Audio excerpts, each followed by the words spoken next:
Man, does this infuriate me. Oh, my man Walter sent me this video from Vox. I thought Vox went out of business. Maybe they did. Vox, I don't know. Some of these left-wing things went out of business. And it's so absurd. And there's a couple of academics on here. And I just, was Teresa Jill Giller Ducci, I think is how you say her name.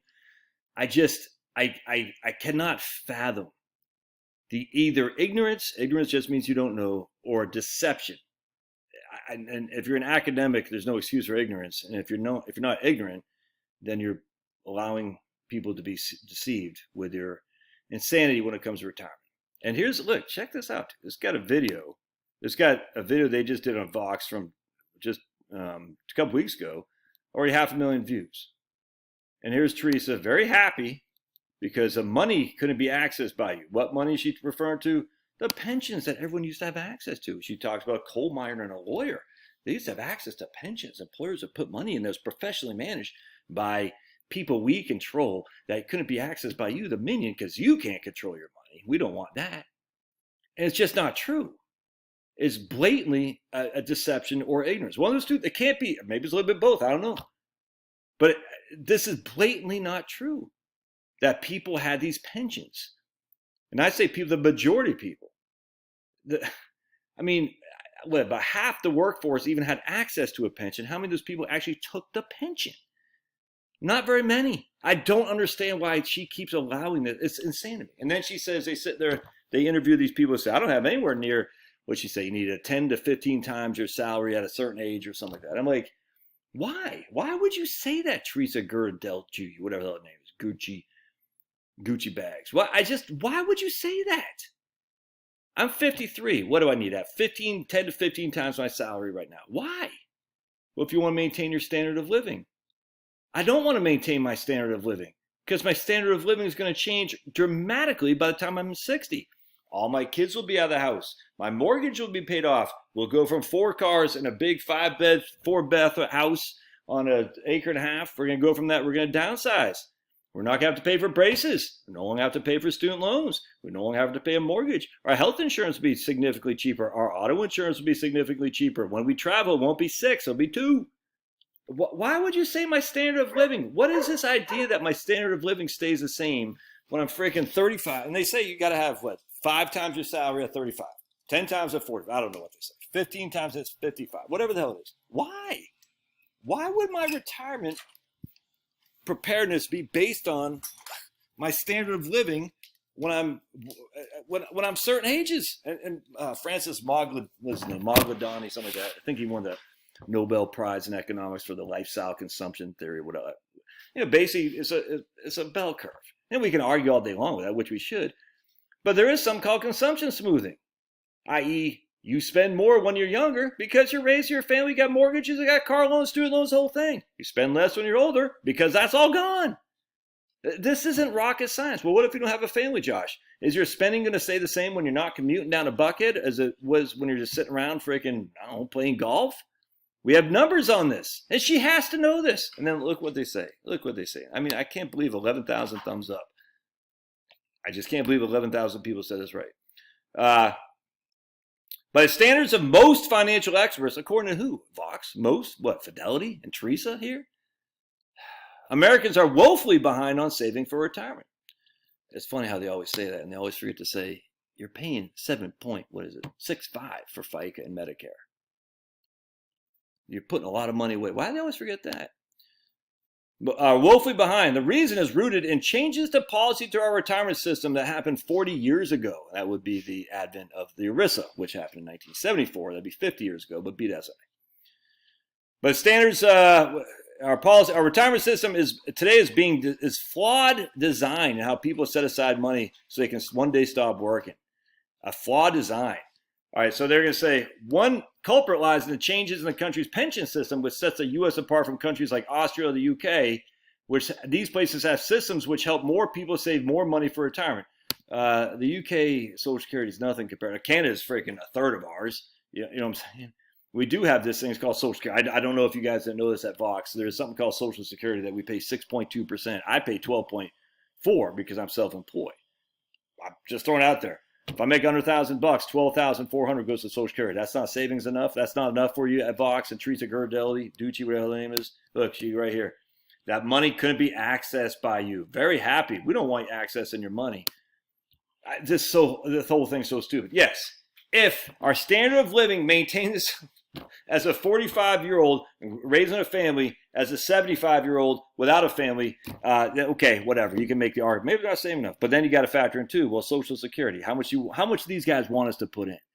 What caused ERISA to begin with, Teresa and Vox? What ERISA, Employee Retirement Income Security Act? What caused that to happen?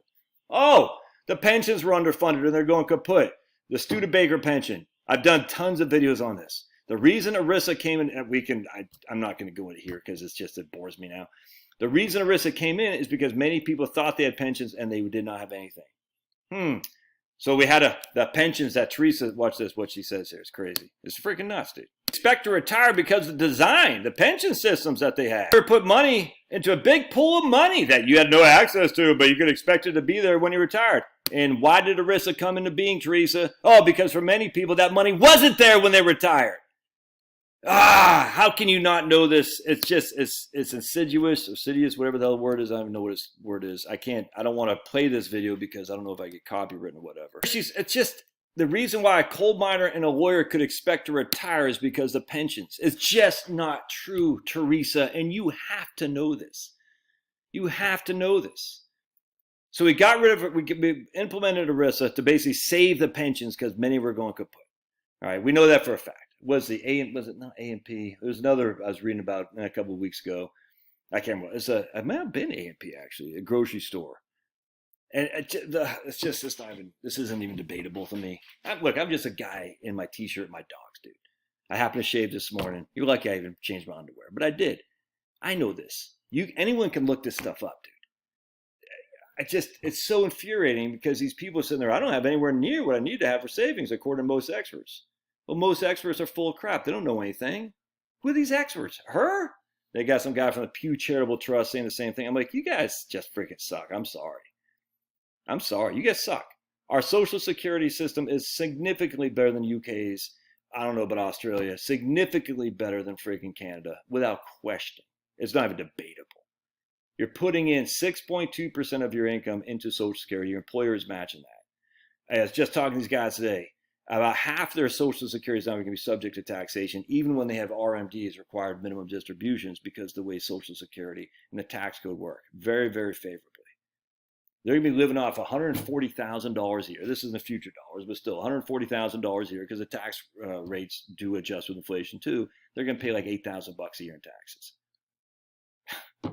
No Ross needed, by the way. None whatsoever. Dude, come on, Teresa. Why are you doing this? I just want to ask, why? Is the new school that... Wasn't not John Kerry, who was Bob Kerry? Wasn't he like their moderate guy, the new school, many years ago? I think they hounded him out or something like that. Why do you do it, though? Why do you perpetuate this? Let's read some of the comments here. I just so sick of this. I put a comment on here. I said, whatever her name is, has to know what she's saying is wrong. How can she possibly allow people to believe that everyone had pensions back then? It's simply not true, not even close to true. And as an academic, she must know this. Yet she keeps on saying this is not only wrong, it's pure evil because people are working crappy old jobs much longer than they need to. Many are dying before they had a chance to retire because they're afraid to run out of money. It's a sad state of affairs the academics and professionals are telling people. Yep.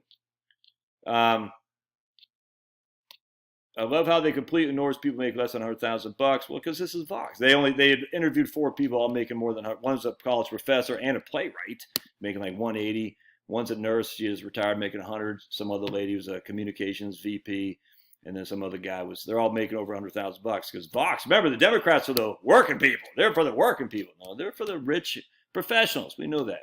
I can almost guarantee you none of them have kids. The average salary in the U.S., well, we're looking at median salary, but we'll go with the average, is around 50 to 60. Using these people with salaries above 100K suggests the reason why people don't save is financial literacy. No, it has nothing to do with financial literacy. They are saving. Why is it? Yeah, right. This does not. Why Americans can't retire? Featuring 4 upper-class individuals who are terrible at managing their expenses. 100%, dude. You getting it? This Ace is High is getting it. Yep, just 9% of workers are Vox. That's not Vox is look. Don't you guys understand? These liberals, these coastal liberal elites, you're not their target audience. Your target audience is the playwrights who happens to be a college professor who reads the New York Times and probably submits a letter to the editor of the New York Times every couple months. That's what their target audience is. They're not you. They don't care about you. I'm not saying the Republicans care either, but I'm just saying at the end of the day, come on, enough of the liberals like they care about the poor people. They don't. They could care less, the working poor. Sir, this is an eye-opener video. I would be retiring in 5 years. I'm curious to know best how people split their pay, how much it goes to savings. That sounds like a bot.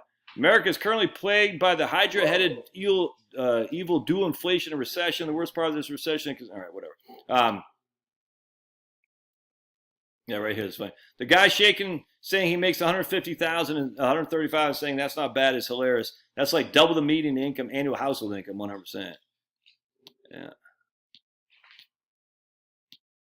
How do you earn 6 figures not able to save? 100%. Anyway, I just saw one other thing here real quick. Retirees facing financial struggles often in saving up during their active years. Retirement choices are critical. As for investing, now is a good time to buy stocks. Oh boy, oh my goodness. Anyway, here's a bot. I can tell it's a bot right here. You know why? It's because it got 857. Well, I guess that's not 857 likes, but whatever. The more I find out about American finance, the more I start to think of being born in Eastern Europe wasn't so bad after all. Whatever. Like, get the hell out of here then. Go back to Eastern Europe. We don't want you here anymore. Anyway, I'll put a link in the video if you want to read it or watch it and just shake your head knowing that you know the truth. And this isn't it. It's disgusting. All right, we'll see you. God bless.